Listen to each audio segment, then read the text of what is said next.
नमस्कार मित्रांनो, तर तुम्हा सर्वांना माहितीच असेल की आपण नवरात्रीची सिरीज करतोय, ज्यात आपण 9 दिवस वेगवेगळे 9 पदार्थ करणार आहोत. आणि आज आहे डे 3 आणि आज आपण बनवणार आहोत मूग डाळचा हलवा. चला बनवूयात.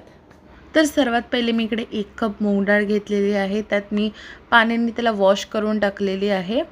आणि इथे जी वॉश केलेली जी आपली मूग डाळ आहे ते आपल्याला एका कढईत टाकायची आहे आणि खरपूस भाजून घ्यायची लो फ्लेमवर, जोपर्यंत ती ब्राउनिश होत नाही. आणि नंतर त्याला आपण ग्राइंडरमध्ये टाकायचं आहे, कार्डमम म्हणजे इलायचीसोबत, आणि ग्राइंड करून टाकायचं आहे. त्यानंतर आपल्याला इकडे शुगर सिरप बनवायचं आहे.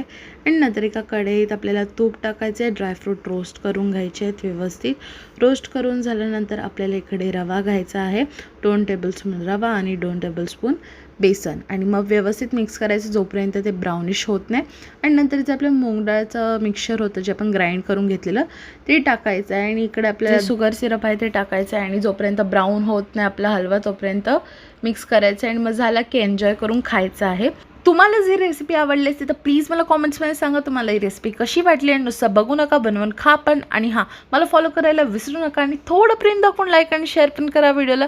आणि आतासाठी बाय. खा प्यार ऐश करो गाय.